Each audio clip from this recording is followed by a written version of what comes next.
Ok,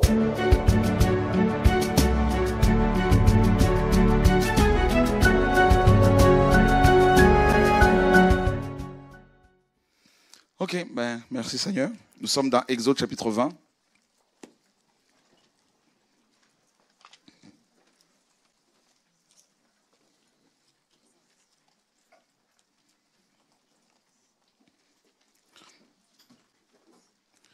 Alors, ouais. Comment? Le thème. En fait, le thème, ouais, très bonne question. Le thème, je viens de le recevoir tout à l'heure, effectivement, là, dans le bureau, là. Enfin, à la maison, quand même, tout à l'heure, ouais, effectivement. On va parler sur Dieu, hein, le véritable Dieu. Voilà. La dernière fois, on a parlé sur... C'est bon? Tu as vu les parents? Ils sont au courant? Ils autorisent que leur enfant... Ok, parfait. C'est bien, jeune homme, c'est bien. Tu vois, tu as bien compris, bien assimilé les conseils qui t'ont été donnés hier.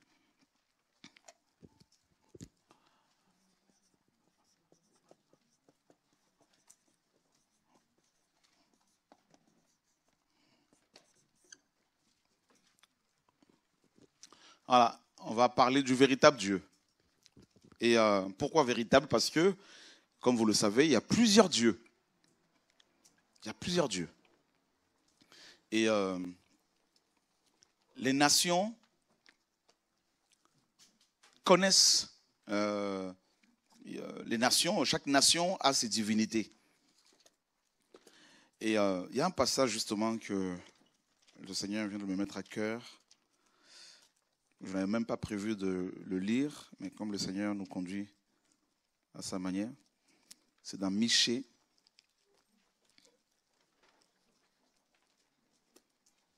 Le prophète Michée.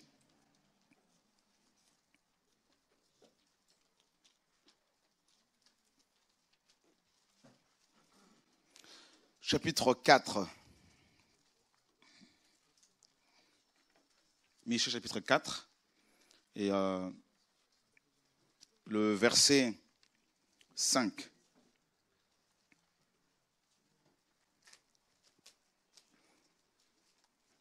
Alors nous avons des gens qui sont venus, hein, un frère et une sœur qui sont venus de la Nouvelle-Calédonie. Ils vont nous saluer tout à l'heure. Là, ils vont témoigner en tout cas tout au long de cette semaine. Et tout à l'heure, en tout cas, ils vont aussi nous saluer. Alors, vous avez bien mangé? Gloire à Dieu. Ils ont fait 19 heures de vol, sans compter le temps d'escale, tout ça, à Osaka.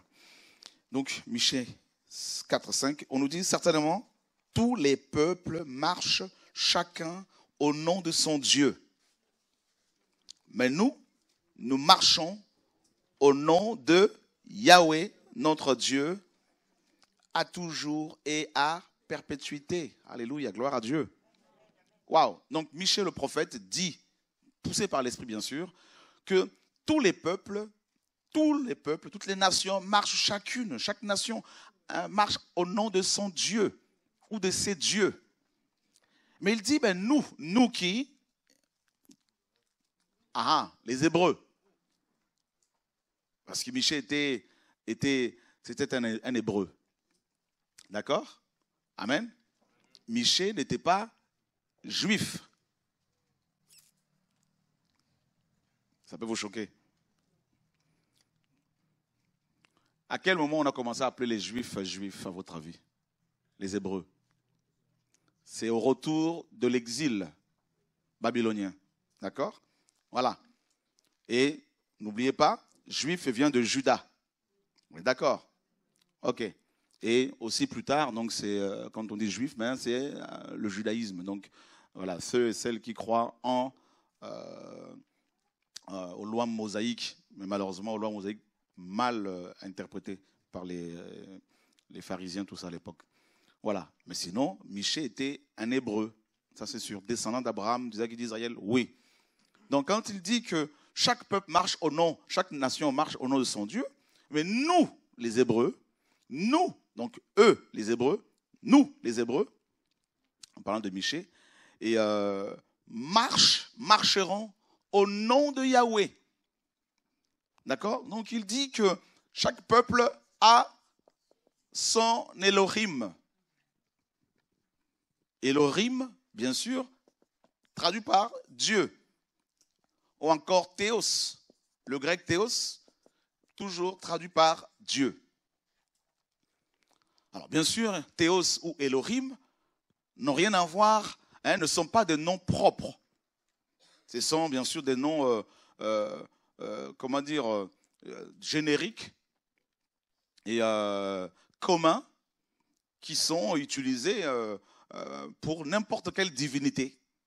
Voilà. Parce que si vous dites Dieu, oui, d'accord, Dieu, mais lequel?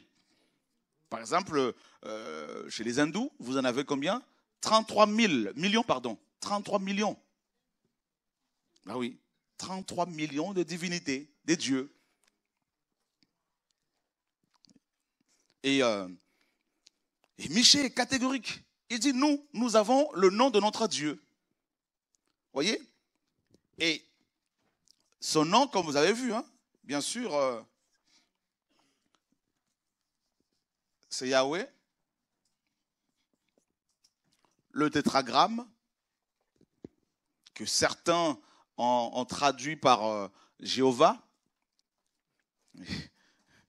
Alléluia. Voilà. Donc, et Michée dit que le nom de son Dieu c'était le tétragramme. Donc, ça, c'était le nom propre que les autres Elohim ou Théos ou Dieu n'avaient pas.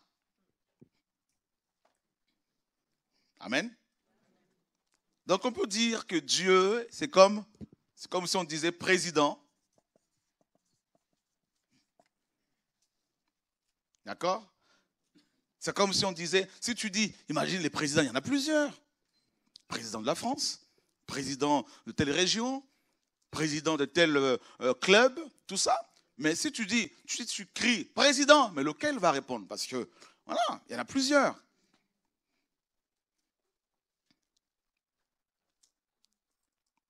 Et c'est pour cela que Michée précise ici en disant que toutes les nations, tous les peuples, ils ont leur divinité, ils ont leur Elohim, ils ont leur Théos, le grec. Mais nous avons aussi notre Elohim. Et il dit son nom, justement, c'est Yahweh. Amen.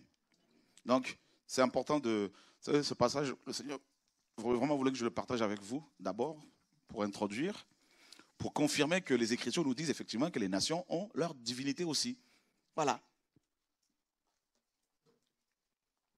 C'est pour ça que si vous allez chez les hindous, comme je vous disais, vous en avez 33 millions. Et si vous allez chez les Chinois, ils en ont plusieurs.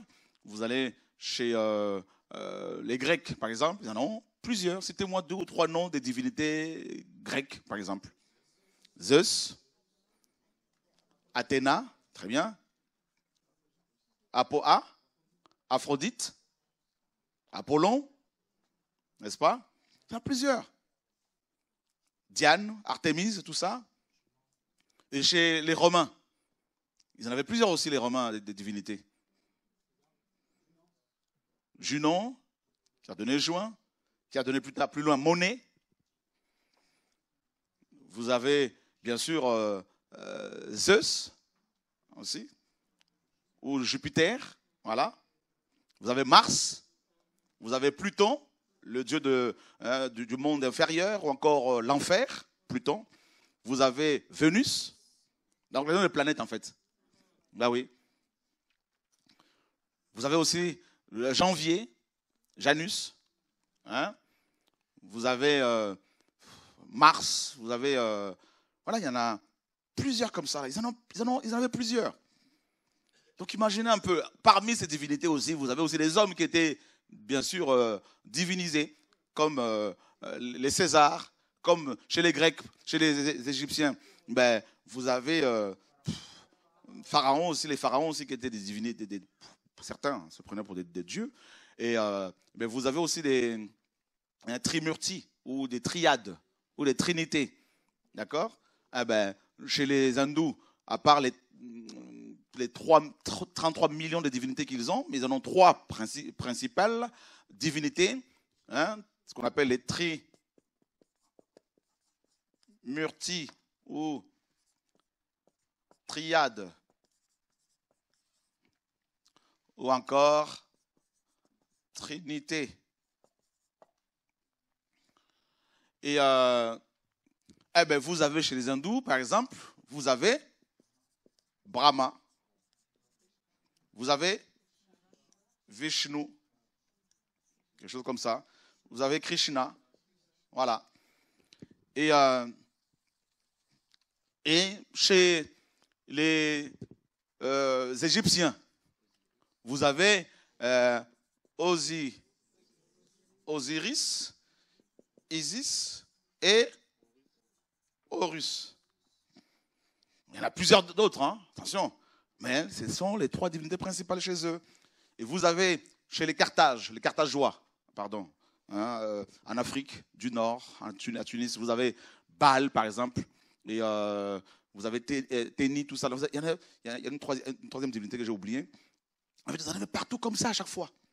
Chez les Babyloniens, vous avez Bel, hein, vous avez Tammuz, tout ça, vous avez Sémiramis.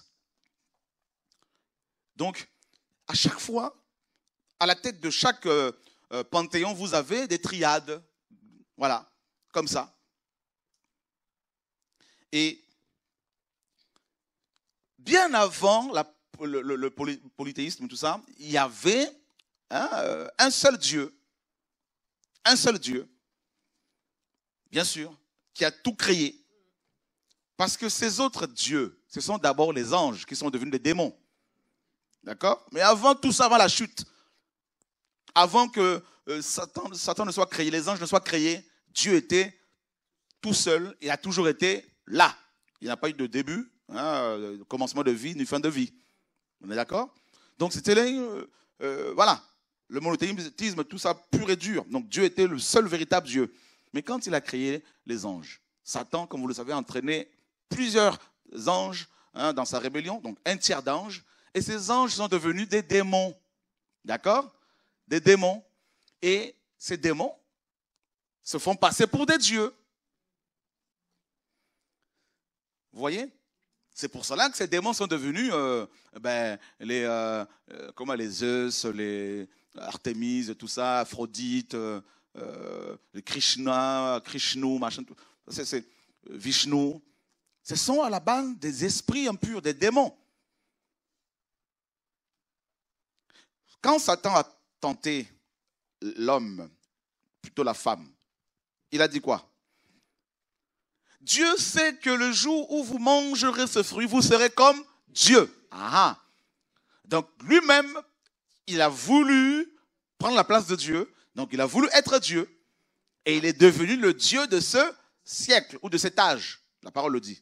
Dans 2 Corinthiens 4, 3. Paul dit, si notre évangile est encore voilé, il ne l'est que pour ceux qui périssent. Pour ceux dont le Dieu de cet âge a aveuglé l'esprit ou l'intelligence, afin qu'ils ne voient pas briller la splendeur de Christ, de l'évangile de Christ.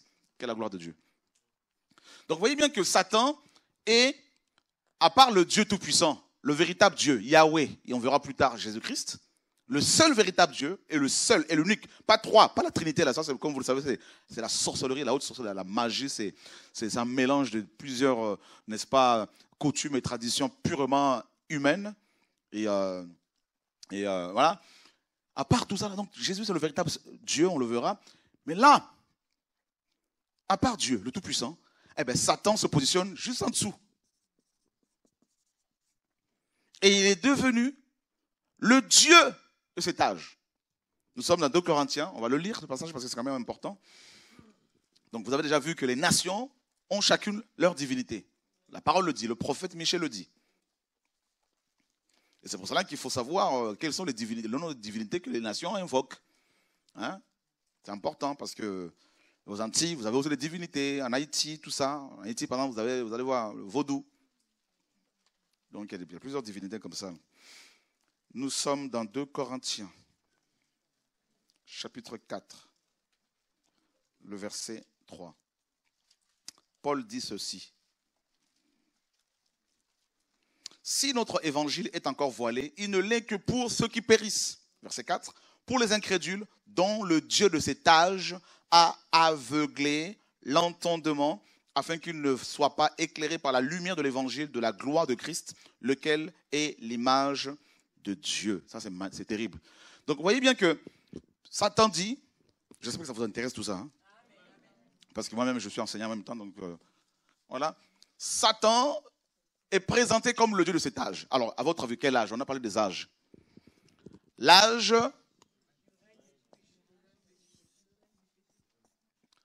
du règne du péché. C'est-à-dire, ça va de la chute d'Adam au retour de Jésus-Christ, au retour visible de Jésus-Christ. Cet âge-là, les Écritures le présentent comme étant l'âge ou la dispensation ou, n'est-ce pas, le temps du règne du péché, de la mort. Et Satan, justement, est le Dieu de cet espace-temps. Il a son règne. Il a établi son gouvernement. Il a son trône. Et avant l'âge de la chute d'Adam, c'était l'âge de l'éternité. On en a parlé la dernière fois. D'accord? Quand l'homme tombe dans le péché, il est sorti de l'éternité. Il est devenu mortel. Il est sorti de l'immortalité. D'accord? Et maintenant, étant sous le règne du péché, l'homme, ben, il est compressé par le temps. C'est pour cela que nous vieillissons. Nous mourons. Et donc justement, l'âge du règne du péché est cet âge-là, durant lequel les humains sont compressés par le temps, ben, ils meurent. Et Satan est le Dieu de cet âge-là. Et Paul dit, justement, pendant cet âge de la chute de l'homme, au retour de Yeshua, pendant ce temps-là, eh ben, qu'est-ce qui se passe? Satan aveugle, en tant que Dieu, aveugle l'entendement des hommes, les esprits des hommes. Donc c'est comme s'il a une espèce de voile qu'il met sur les gens pour ne pas qu'ils découvrent la vérité. On nous parle ici de la lumière. Vous vous rendez compte, mes amis, là? Pour les incrédules dont le Dieu de cet âge a aveuglé l'entendement afin qu'ils ne soient pas éclairés par la lumière de l'évangile de la gloire de Christ. Ah. Donc, Satan ne veut pas que les hommes qui sont dans cet âge soient éclairés par l'évangile véritable, qui révèle le Dieu véritable. C'est ça l'évangile. L'évangile révèle Dieu. C'est pour cela que nous mettons de plus en plus l'accent sur Dieu, sur les enseignements concernant Christ, Dieu, le Dieu véritable. Donc, Satan ne veut surtout pas que les hommes soient en relation avec Dieu. C'est pour cela tout le temps nous vous disons que nous ne voulons pas que vous veniez nous voir pour nous confier vos histoires matin, midi, soir. Parce que nous ne sommes pas des marabouts. Parce que ça, c'est le comportement satanique. Satan veut que, n'est-ce pas, des hommes aillent vers les hommes plutôt qu'ils aillent vers Dieu. Ah, cette semaine, Dieu va nous faire du bien. Je lisais ce passage dans Exode 20 tout à l'heure. Et que se passe?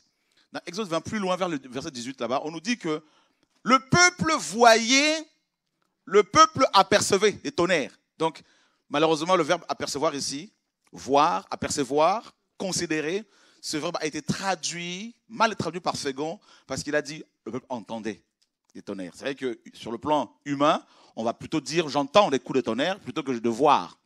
Mais là, l'hébreu utilise le verbe voir, apercevoir. Donc le peuple apercevait, donc c'est les tonnerres qui étaient visibles. Oh Seigneur, sauve-nous.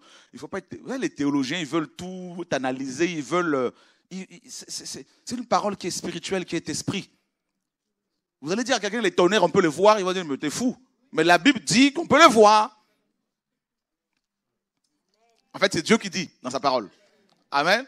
Donc le peuple voyait des tonnerres. Waouh. Le peuple voyait des torches, des flammes de feu. La montagne était en feu. Et le peuple dira à Moïse, Moïse, toi parle avec Dieu. Mais qu'il ne nous parle pas. qu'il ne nous adresse même pas un seul mot. Voilà pourquoi dans la chrétienté actuelle, dans laquelle il y a aussi les témoins de Jéhovah, même s'ils veulent s'extirper de là, ils font partie de cette chrétienté paganisée. Vous avez 12 anciens qui sont là-bas, hein, à Brooklyn, et qui vont gérer l'association des témoins de Jéhovah dans le monde entier. Ils font partie de 144 membres ouins selon leur doctrine, c'est-à-dire des personnes qui ont reçu une invitation spéciale pour être au ciel. Les seuls.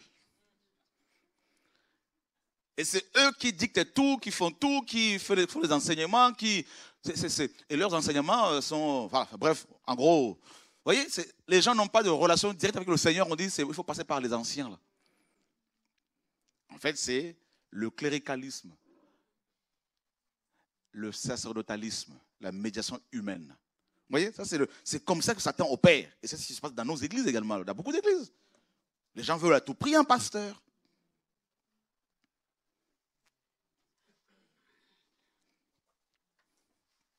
Oh Seigneur, sauve-nous. Le voile que Satan met sur les gens les empêche d'aller vers Dieu directement. Quand Adam est tombé dans le péché, Dieu vient le voir. Mon frère, dors pas, merci.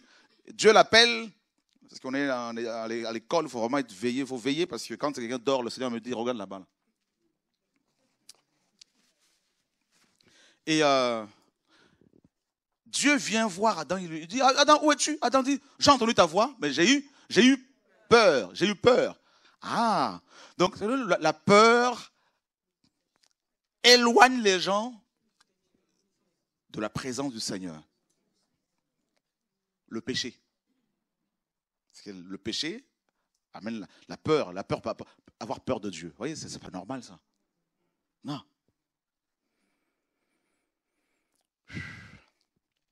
Et ça, Adam, qu'est-ce qu'il a fait? Il s'est caché où?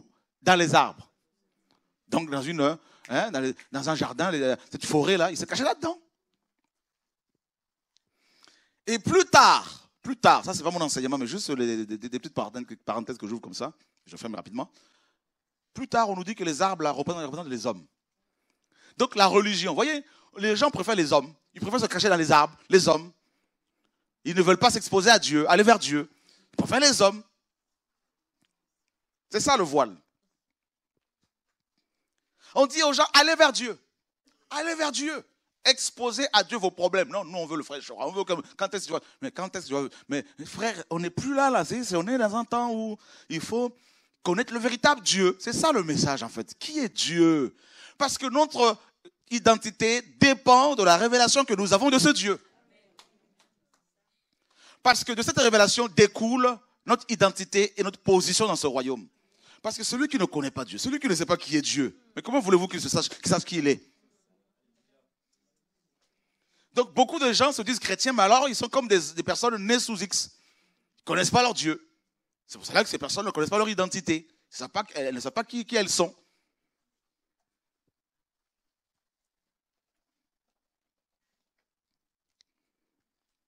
C'est pour cela que les Écritures commencent par au commencement Dieu. On n'a pas dit au commencement pasteur, au commencement église, au commencement bâtiment d'église, temple, ou je ne sais pas quoi. Non, au commencement Dieu. Tout de suite.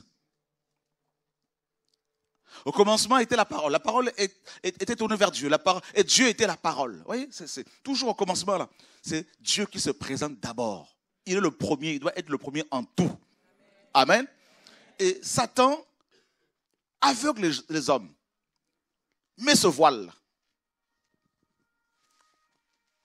Vous vous rappelez le voile que Moïse portait quand il sortait de la présence du Seigneur? Son visage rayonnait tellement que les gens avaient peur de le fixer. Même son frère Aaron. Et Moïse il mettait ce voile. Paul nous dit que ce voile, c'est vraiment la religion. Il dit dans 2 Corinthiens 3, jusqu'à présent, quand on lit Moïse, un voile est jeté sur leur visage. Ah, la religion. Voilà. Vous voyez? Et c'est ce que Satan fait. Qu'est-ce qu'il a fait? Il a proposé aux hommes la religion. C'est pour ça que les démons se font adorer. Bah oui. C'est ça le voile, la religion qui présente un autre Dieu que le Dieu véritable. La religion humaine, des hommes. C'est pour cela que la première religion dont parlent les Écritures, c'est la religion babylonienne. Parce que tout est né, tout a commencé à Babylone. Et comment ça s'est passé à Babylone à votre avis? Qu'est-ce qui s'est passé à Babylone? Regardez bien. Qu'est-ce qui s'est passé là-bas? Eh bien, à Babylone, on nous dit, cette femme dans Apocalypse 17, qui est assise sur la bête, elle est la mère, c'est-à-dire la source de toutes les impudiques, les personnes impudiques de la terre, les prostituées, tout ça. C'est-à-dire c'est elle qui a donné naissance à toutes les religions. Toutes les religions sont nées, comme vous le savez, à Babylone. Et qu'est-ce qui s'est passé à Babylone? Eh bien, Dieu a confondu leur langage là. Et chacun commençait à parler dans une langue inconnue des autres. Voyez? Voilà. Et c'est là que les démons sont venus, ils ont commencé à se faire adorer. Et qu'est-ce qui s'est passé? Regardez dans Josué chapitre 24.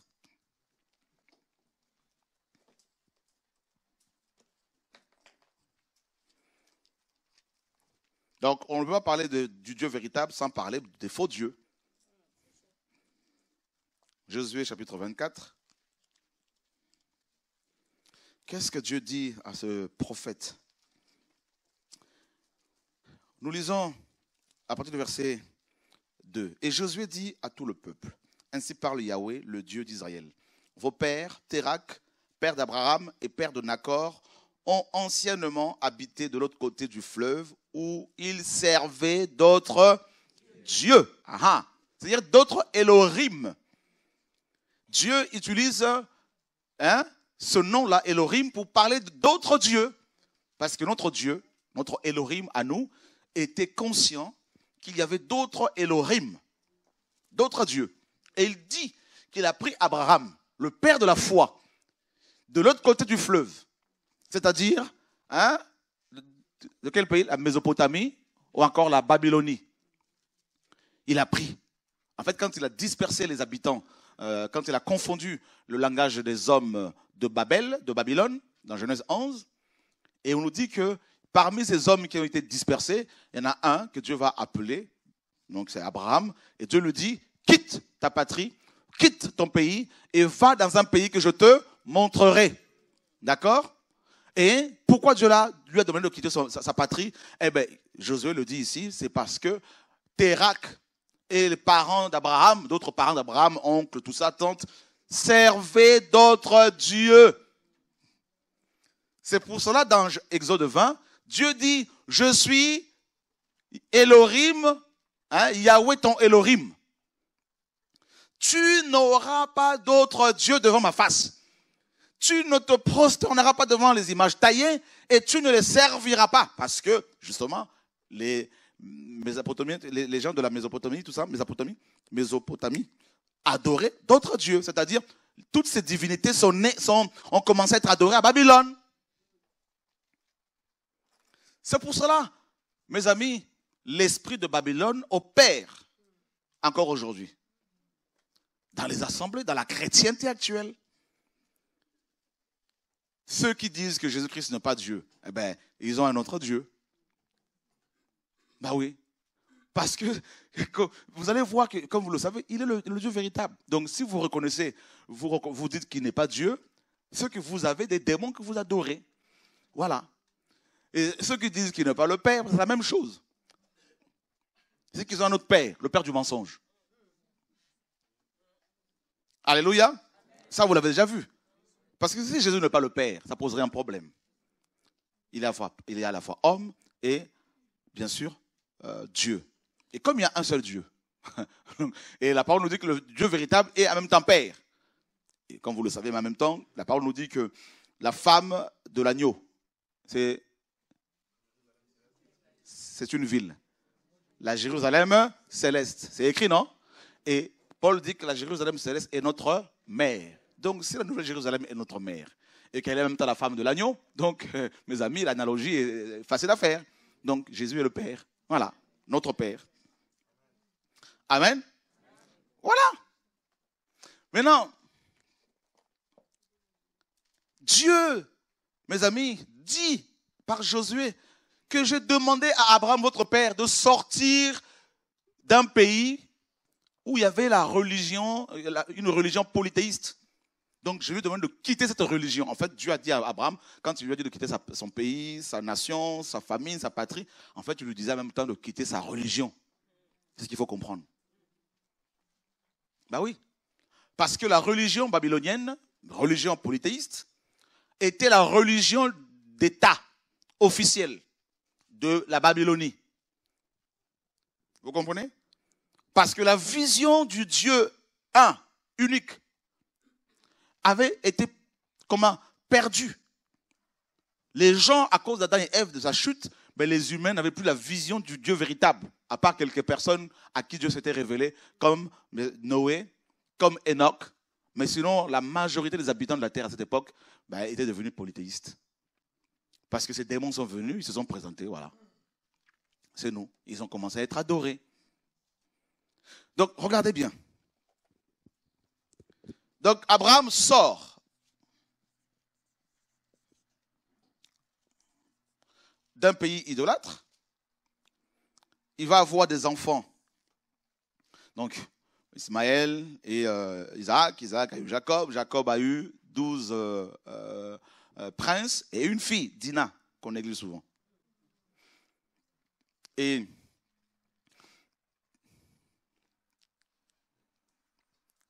c'est bon. En fait, nous, on peut négliger, mais en fait, Dieu m'a dit que lui, il n'a pas négligé. Pourquoi?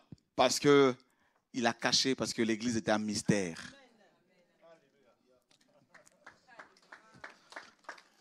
Donc, Dieu aime les femmes. Alléluia. Ça va être un enseignement. Il y en a qui n'ont pas compris, non? En fait, les Écritures n'ont pas mis le phare, la lumière sur Dina, parce que Dina était aussi l'image de l'église cachée. Voilà. Vous voyez? C'est pour ça que quand on l'a déshonoré, il y a eu le jugement. Voilà. Enfin bref, je vais préparer un enseignement là-dessus. Là. Quand même, j'avais vu des choses comme ça. Là. Ok. Donc, parce que Dieu n'est pas macho. Hein, il n'est pas macho, il n'est pas... Donc voilà. Donc Abraham sort de ce pays idolâtre. Et il a eu des enfants. Jacob a donné des enfants. Il a engendré 12 princes et Dina, qui se retrouvent plus tard en Égypte, donc en Afrique, dans un pays, donc en Égypte, où il y avait aussi plusieurs démons qui étaient adorés, plusieurs faux dieux. Vous vous rendez compte? Donc, les 12 princes sont morts. Ils ont donné des enfants. Ils ont eu des enfants, des hommes et des filles, des femmes, tout ça. Et ces enfants, en fait, je vais vous dire, comme vous le savez déjà, les Juifs, les Hébreux,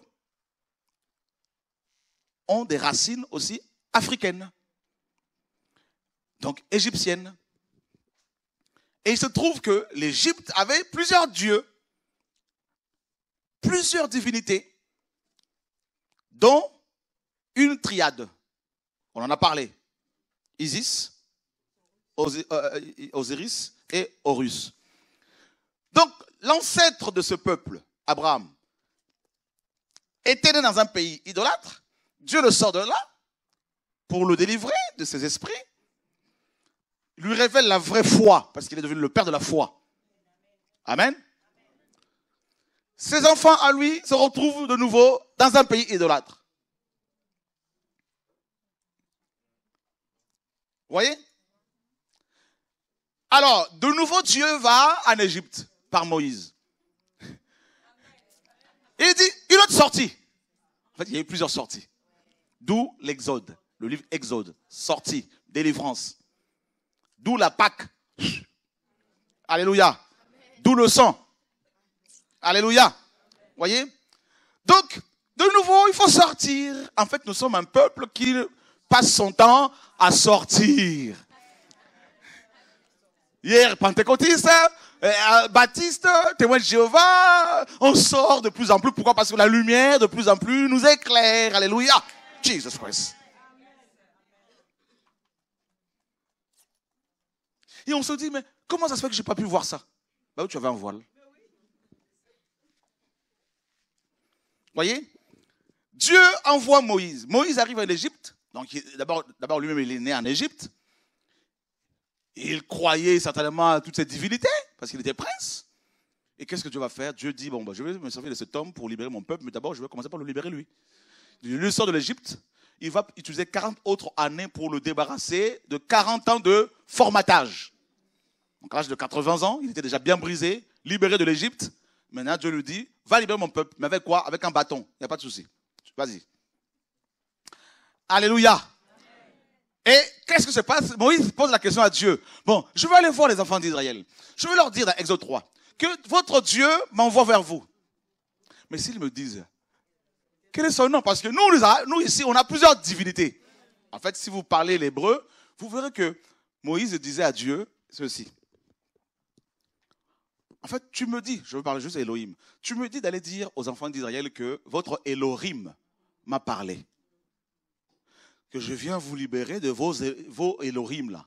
Mais si maintenant ils me disent ton Elohim, mais c'est quoi ce nom? Parce que nous aussi ici, nous avons plein d'Elohim. Donc il fallait un nom. C'est pour ça qu'il a dit donne-moi un nom. Parce que tu me dis d'aller libérer ton peuple de plusieurs présidents. Et si le peuple me dit, mais oui, mais qui t'envoie? Si je leur dis, c'est un président qui m'envoie. Ils me disent, mais il y a un problème. Tu viens nous délivrer des présidents qui nous gouvernent, parce qu'il y en a plusieurs, et en même temps, tu dis que c'est un président qui t'a envoyé. Mais il n'y a pas un nom là? Parce que nous, nos présidents là, ont des noms aussi. Nous avons Horus, nous avons Isis, nous avons Osiris, nous avons plusieurs, Zeus, tout ça là. Mais le tien là, ton président, ton Elohim, c'est pas ce nom. C'est pourquoi Moïse dit à Dieu, mais ok, d'accord, je vais aller voir ce peuple pour leur dire, Elohim m'a dit de venir les libérer, mais maintenant, si on me donne son nom, Dieu dit, ben voilà, voici mon nom. Je suis qui je suis. Ben oui. Va dire à mon peuple, celui qui s'appelle je suis. Ça veut dire quoi ça? Ça veut dire que Dieu, ça veut beaucoup dire, hein? Va dire celui qui s'appelle je suis. M'envoie vers vous. Ce n'est pas le verbe être. Vous savez que dans l'hébreu biblique, il n'y a pas d'auxiliaire être ni avoir. Voilà. Ni de temps passé, ni futur. Ça n'existe pas. Il n'y a que le présent continu. Parce que Dieu n'a pas de passé. Ni le futur, parce qu'il est Dieu. Il est le présent. Il va leur dire que c'est lui qui s'appelle je suis. Ça veut dire quoi? Ça veut dire qu'il n'a pas de commencement de vie, ni fin de vie. Voilà notre Elohim. Parce que les autres Elohim ont eu un début et il faut avoir une fin. Mais lui n'a pas de commencement de vie. Alléluia. Jesus Christ, Seigneur mon Dieu. Wow, Seigneur, on peut l'acclamer. Oui, il mérite la acclamation. Alléluia, gloire à Dieu. Seigneur, merci. Et regardez, mes amis. Vous êtes d'accord avec moi que, avec la parole avec ce nom de Dieu, je suis, qui veut dire qu'il n'a pas de commencement de vie, ni fin de vie. Parce que ça, hein, je suis. On est d'accord? Traduit par Olivier Tan au XVIe siècle, le cousin de Calvin, par éternel, l'éternel. Vous voyez? Maintenant, regardez. Nous allons vérifier, on va chercher dans la Bible un verset qui nous montre, qui nous parle de quelqu'un, de ce Dieu, du nom de ce Dieu où il est question de son éternité, qui n'a pas de commencement de vie ni fin de vie. Voilà. Nous sommes dans Hébreux chapitre 7.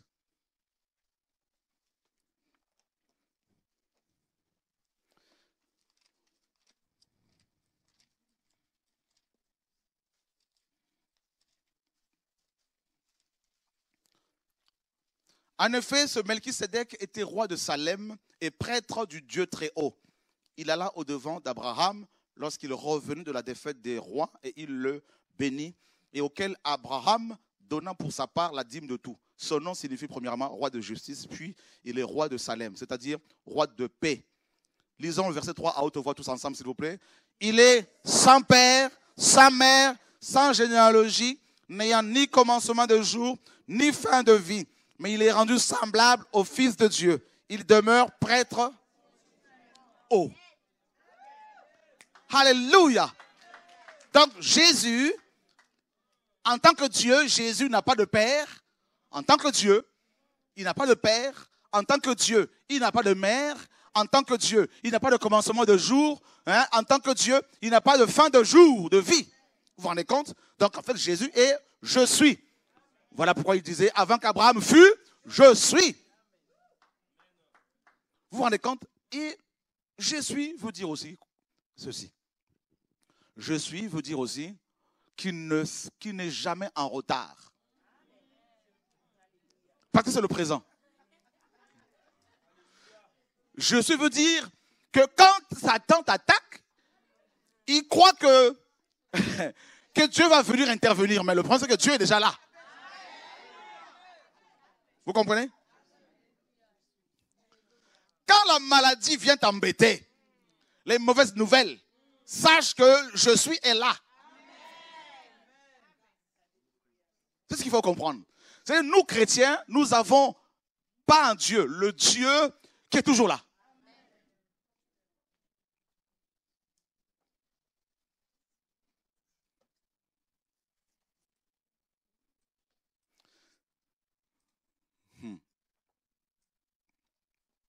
Oh Seigneur.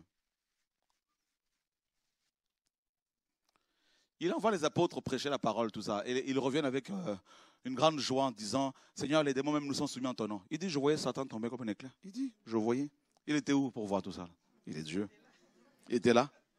Il dit, allez et prêchez la parole à toute la création. N'est-ce pas? Il dit, et voici, celui qui croira et qui sera baptisé sera sauvé. Et voici les miracles qui accompagneront ceux qui auront cru. Ils chasseront les démons. Non, tout ça. Et il dit dans Matthieu 28, là-bas, il dit, et voici je suis. Et voici je suis avec vous.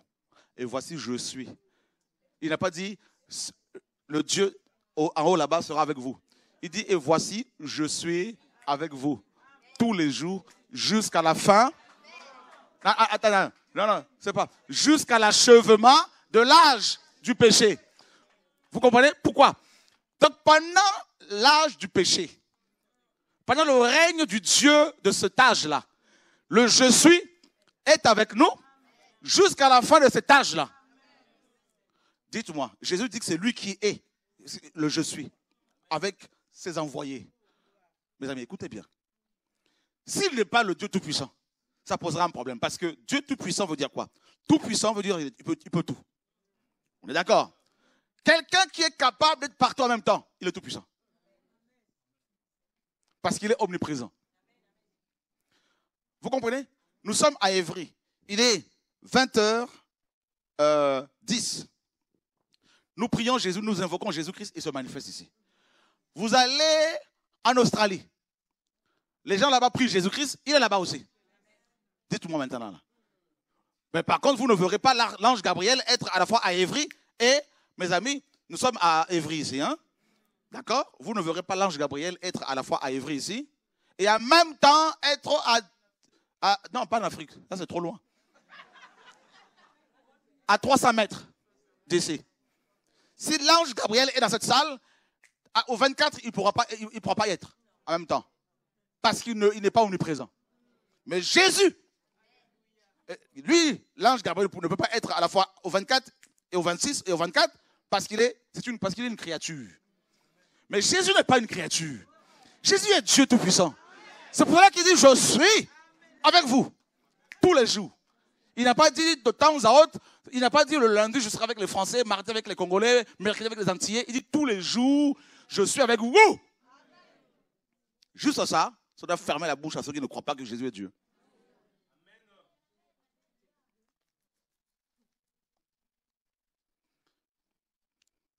Même le soleil ne peut pas dire que le soleil éclaire toute la terre, ce n'est pas possible. Il y a toujours une face qui ne sera pas, qui sera toujours dans les ténèbres. Bah oui, parce que le soleil est une créature.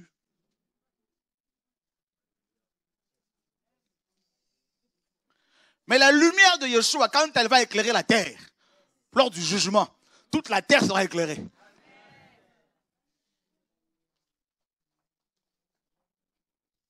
Jesus Christ.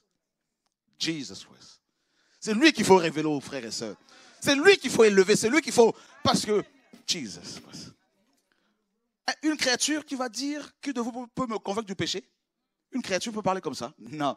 Ce n'est que le Dieu Tout-Puissant. Jesus Christ. Une créature qui dit non, je pardonne le péché.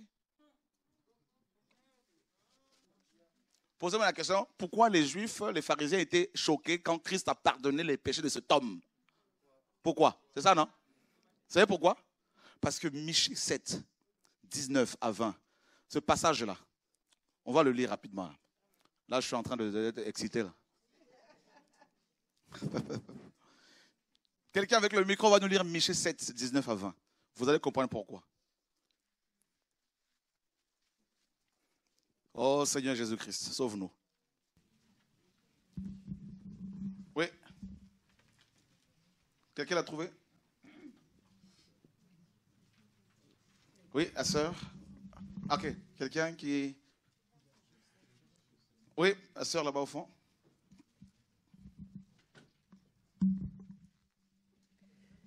Michée 7, 19 à 20. Il y aura encore compassion de nous, il effacera nos iniquités et jettera tous nos péchés au fond de la mer. Tu feras voir ta fidélité à Jacob et ta miséricorde à Abraham, comme tu l'as juré à nos pères des temps anciens. Qui parle ici? Michée. Il parle de qui ici? De Yahweh. On est d'accord, hein? Il dit qu'il va passer par-dessus nos péchés. Il va jeter nos péchés, hein, au fond de la mer. En fait, ce passage-là, ce passage était lu tous les sabbats dans les synagogues en Israël, à l'époque de Yeshua. Donc, ce passage est également celui de Psaume 103, où il dit « Mon âme bénit Yahweh, car celui qui pardonne toutes tes iniquités. » Donc, c'est Yahweh celui qui pouvait pardonner. C'est pour ça que quand Yeshua dit « Tes nombreux péchés sont pardonnés », les pharisiens ont dit « Mais oula !» Mais ça, c'est une prérogative divine. Comment cet homme peut se l'approprier comme ça? Ils ont dit non, il blasphème. Parce que Yeshua, il s'est parlé de sa divinité. Frères, sœurs, voyez, Dieu dit à Moïse, va dire au peuple celui qui s'appelle « Je suis » m'envoie vers vous. Et ce nom n'était pas encore révélé. Ce peuple avait besoin de ce nom-là. Vous savez pourquoi? Parce que pendant 4 siècles, il était opprimé. Ce peuple criait, croyant que Dieu l'avait abandonné. Et Dieu leur dit, en révélant ce nom-là, va leur dire en fait que je suis là. C'est ça en fait. Alléluia. Donc dans tes épreuves, toi qui crains Dieu, Dieu est là. Il te voit, il t'entend. Quand tu pleures, quand tu es fatigué de la vie, quand tu en as marre, il est là. Parce qu'il s'appelle Je suis. C'est pour ça que le Seigneur, quand il est venu, il a dit quoi? Regardez bien. Hein? Je suis la résurrection. Je suis la vie. Je suis, n'est-ce pas, le chemin. Je suis la vérité. Je suis la vie. Je suis le pain de vie. Je suis la lumière du monde. Vous voyez, à chaque fois? Toujours je suis. Et dans Jean 19, quand il pose la question aux soldats qui étaient venus l'arrêter, qui cherchez-vous? Il a répondu quoi? Ils ont répondu quoi? C'est Jésus-Christ que nous cherchons, non? Jésus. Et lui, il a dit quoi? Moi, je suis. Mais les traducteurs se sont dit, bon, ça sonne bizarre en français, ça sonne faux en français. Alors on va rajouter l'article défini. Je le suis. Je le suis. En fait, dans le grec, il n'y a pas le. C'est moi, je suis. Bah oui. En fait, il révèle son nom ici. Il confirme qu'il est le je suis de Moïse. C'est pour ça que quand on lit les Écritures dans le grec, waouh! Dans l'hébreu, on se dit, Seigneur, mais c'est pas possible ça. Mais c'est terrible. Il ne s'est pas arrêté là. Il a dit par la suite qu'il s'appelait Yahweh. Waouh! Va leur dire celui qui s'appelle Yahweh m'envoie vers vous. Vous vous rendez compte, mes amis, que Dieu s'est dit au milieu de toute cette confusion-là, au milieu de cette confusion dans laquelle les gens se trouvent, cette confusion dans laquelle les gens se trouvent, où il y a plusieurs divinités, avec des noms différents. Moi, Dieu, j'ai besoin de révéler aux hommes mon nom.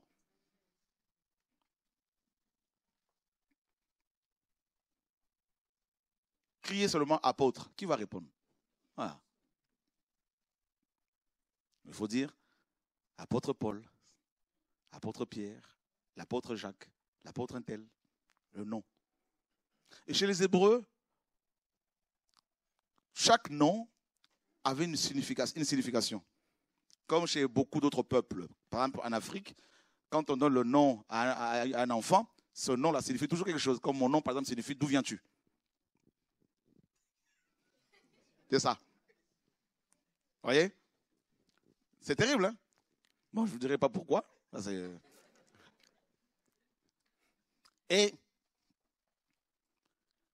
vous avez des gens, par exemple, en Afrique, qui s'appellent, par exemple, Mamboeni. C'est des problèmes. Et effectivement, ces gens ont des problèmes et il y en a qui changent leur nom. Là. Voilà. D'autres qui s'appellent la mort. Et ils ont toujours des problèmes. Donc, en fait, les parents africains donnent des noms, comme chez les Hébreux, hein, aux enfants en fonction des événements, des circonstances. Une femme qui a du mal à accoucher, hein, elle va donner naissance dans des souffrances atroces, eh ben, elle peut dire donner à son enfant un nom bizarre. Par exemple, qu'est-ce qui se passe, par exemple? Voilà. Et tout au long de la vie de cet enfant, cette question-là sera, n'est-ce pas, évidente, active, tout ça, et ce sera une réalité de sa vie, dans sa vie. Il va rencontrer des problèmes dans sa vie et il va toujours se dire, mais qu'est-ce qui se passe dans ma vie? Ben, c'est ton nom. Amen. Et les Hébreux, c'est pareil. Voilà. Jacob, un usurpateur. Voilà pourquoi Dieu dit, ben, ce sera Israël maintenant, le prince. Abraham, c'était avant. Après, c'est Abraham. Sarah, vous voyez? S'efface. Avant, c'était Pierre, c'est s'efface avant. À chaque fois.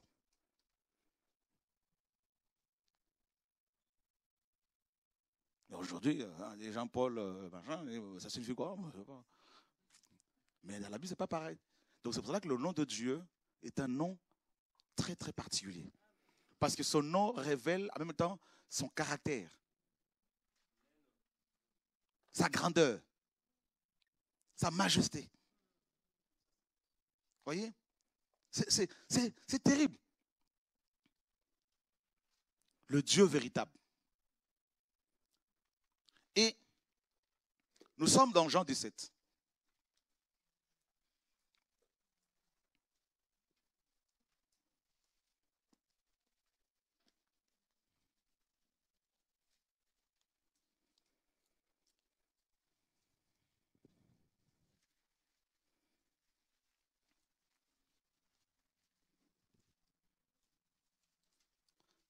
Verset 3. Or, la vie éternelle, c'est qu'ils te connaissent, toi, le seul vrai Dieu et celui que tu as envoyé, Jésus-Christ. Vous allez me dire, bah ouais, il y a deux personnes ici. Ah, parce que il y a deux personnes. On va parler de cela demain. Demain, on va développer ce passage-là. Alléluia. Donc, on nous dit, ça c'est Jésus-Christ, homme qui parle. Il dit que le vrai Dieu, c'est le Père céleste. D'accord? C'est le vrai Dieu. Ça sort de la bouche de Jésus-Christ, homme. Il était 100% homme et 100% Dieu. Donc Jésus-Christ enseigne la vérité. Il dit qu'il n'y a qu'un seul vrai Dieu. Donc s'il n'y a qu'un seul vrai Dieu, et si, donc ça c'est les trinitaires, hein? Donc Jésus dit que le vrai Dieu, c'est le Père. Et en même temps, ils disent que les trinitaires disent en même temps Jésus est Dieu, oui, c'est le deuxième Dieu. Donc c'est qu'il n'est pas le vrai Dieu. Parce que quand on dit que le vrai Dieu, c'est un tel, et si on me dit qu'un autre est Dieu, donc il n'est pas le vrai Dieu. On est d'accord? On va creuser là-dessus demain. Revenons sur les démons qui se prennent pour des dieux. On va finir avec ça. Voilà. Donc on a vu que chaque nation a ses divinités. Chaque nation. Vous allez chez les Grecs, on a vu, il y en a plein. Chez les Égyptiens, plein. Chez les Hindous. Dans toutes les nations, il y a des divinités. Même en France. Ben oui. Quand les gens disent qu'ils sont athées, l'athéisme, c'est quoi? C'est une doctrine. C'est un dogme. C'est une religion. Parce que quelqu'un qui dit qu'il ne croit en rien, c'est qu'il croit. Il croit qu'il n'y a rien, donc il croit. Tout le monde est croyant. Aucun humain ne peut se soustraire à la croyance. Voyez? Donc, vous avez des gens qui vont dire, non, nous, notre Dieu, c'est cet arbre-là. Nous, notre Dieu, c'est certain, hein? N'allez pas couper cette parole-là pour dire non, vous voyez, il dit que leur Dieu à eux, c'est un arbre. Parce qu'on se connaît maintenant, là, avec ce montage-là. Donc, vous voyez, il y en a, leur Dieu, c'est un arbre. D'autres, eh ben, ça va être leur Dieu, ça va être des vêtements. D'autres, ça va être la nourriture. Il y en a, ils ont pour Dieu leur ventre. C'est leur ventre. Philippiens 3. Ils aiment tellement le chocolat. Ils aiment tellement le café. Ils aiment tellement manger. Ils aiment tellement la viande. Ils aiment tellement le piment qu'ils ont du mal à s'en passer. D'autres, leur Dieu, c'est la télévision.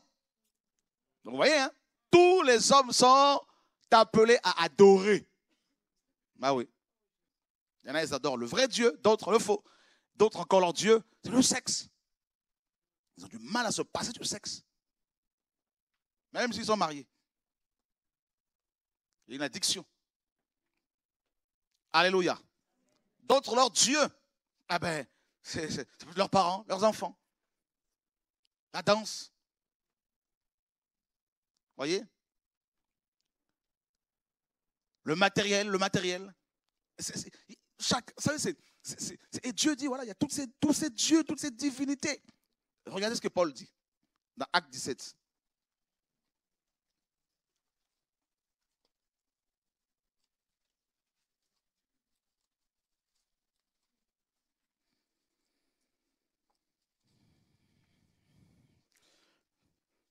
Verset 15. Ceux qui s'étaient chargés de mettre Paul en sûreté le conduisirent jusqu'à Athènes. Puis ça retournèrent après avoir reçu l'ordre de Paul de dire à Silas et à Timothée de le rejoindre au plus tôt. Comme Paul les attendait à Athènes, il sentit au-dedans de lui son esprit s'irriter à la vue de cette ville entièrement adonnée à l'idolâtrie ou encore pleine d'idoles. Il s'entretenait donc dans la synagogue avec les Juifs et les hommes craignant Dieu, et tous les jours sur la place publique avec ceux qui s'y rencontraient. Quelques philosophes épicuriens et stoïciens se mirent à parler avec lui. Et les uns disaient, que veut dire ce discoureur? Les autres disaient, il semble qu'il annonce des divinités étrangères. Vous vous rendez compte? Amen. Regardez ici, le mot divinité.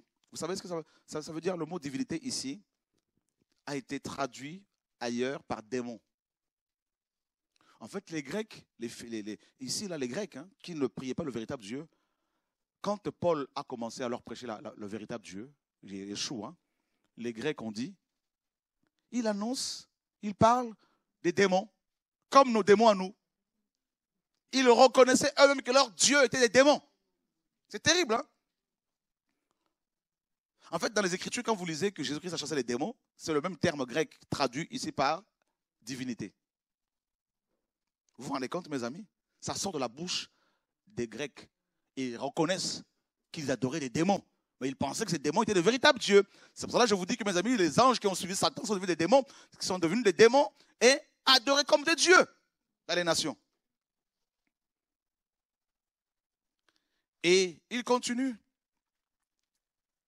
Donc les uns disaient, il semble qu'il annonce... Les autres disaient, il semble qu'il annonce des divinités étrangères parce qu'il leur annonçait Jésus et la résurrection. Donc ils ont pris Jésus, ils l'ont mis au même rang que les démons. Et ils le prirent et le menèrent à l'aéropage et lui dirent, pourrions-nous savoir quelle est cette nouvelle doctrine que tu enseignes? Car tu nous remplis les oreilles de certaines choses étranges. Nous voudrions donc savoir ce que veulent dire ces choses. Or, tous les Athéniens et les étrangers qui demeuraient à Athènes ne passaient leur temps qu'à dire ou à écouter les nouvelles. Paul, debout au milieu de l'aéropage, leur dit, « Hommes athéniens, je vous trouve à tous égards extrêmement religieux, car en passant et en regardant vos divinités, j'ai même trouvé un autel sur lequel est écrit « Au Dieu inconnu ». Ce que vous révérez sans le connaître, c'est celui que je vous annonce. Voilà, on parlera de ce passage aussi tout au long de cette semaine. Donc Paul arrive chez les Grecs, il trouve qu'effectivement, cette ville était remplie d'idoles, plein d'autels. Les autel, c'est des lieux où on faisait des sacrifices à des démons, où on offrait des sacrifices aux démons. Et Paul constate qu'il y avait même un autel sur lequel il y avait une inscription « Au Dieu inconnu » ou « Au Dieu oublié ». Waouh! C'est que les Grecs avaient tellement des divinités, tellement de dieux, qu'ils s'étaient dit, il y en a certainement un que nous avons oublié. Alors pour ne pas le frustrer, hein, bâtissons-lui un autel. Et il se trouve que ce Dieu inconnu ou oublié, c'est celui que Paul annonçait. Et Paul, dans ce passage, on dit quoi? Il annonçait qui? Jésus. Waouh. Alléluia. Vous vous rendez compte, frères et sœurs? Donc, Paul dit, je vous trouve extrêmement religieux. Ces hommes et ces femmes qui étaient religieux et religieuses, beaucoup étaient sincères dans leur démarche. Ah oui, mais c'était le faux. Ils adoraient les démons. Et Paul dit dans 1 Corinthiens 10, je ne veux pas que vous soyez en communion avec les démons. Voilà. Vous avez des gens, ils vont dans des assemblées, on leur prêche un Dieu tellement, mes amis, étranger à la Bible, qu'ils vont commencer à être en relation avec des démons, sans même se rendre compte.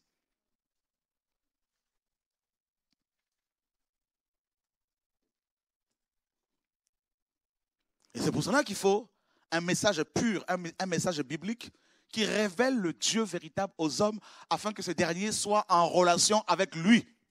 C'est ça l'objectif. Et pas avec les hommes, pas avec nous, mais avec Dieu.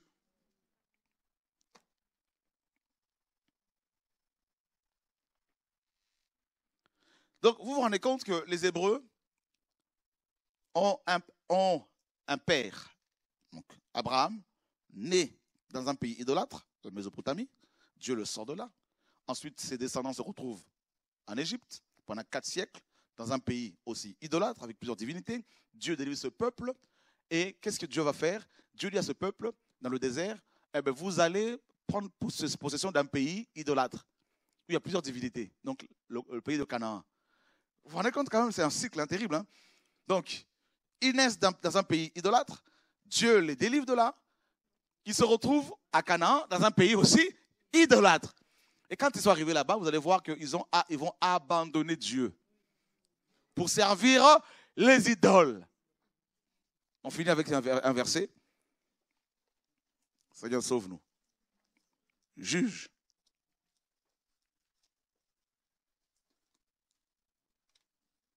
Chapitre 2.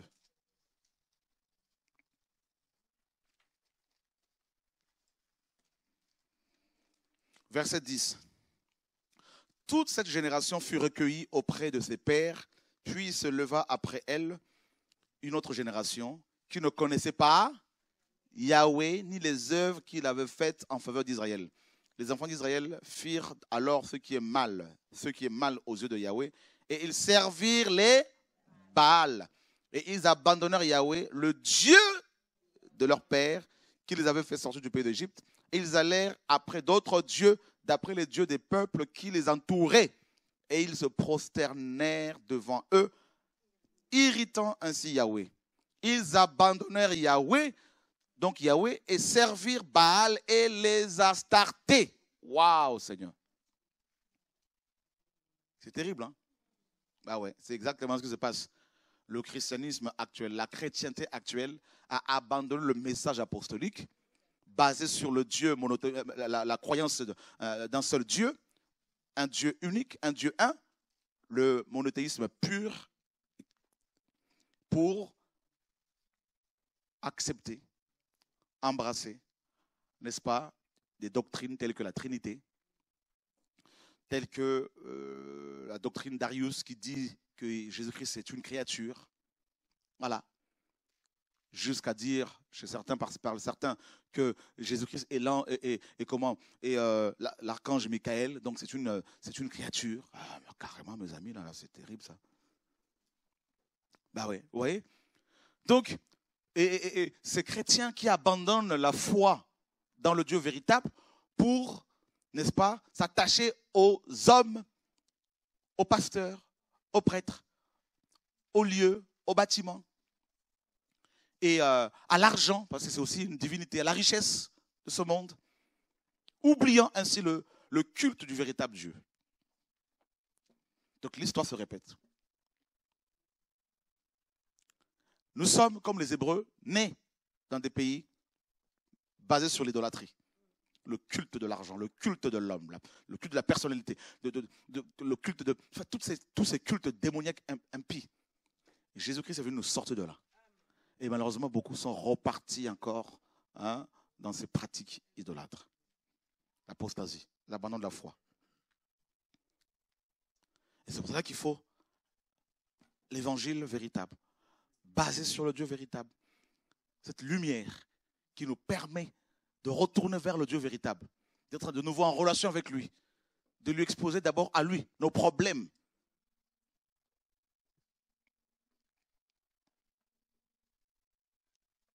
Alléluia. Des questions?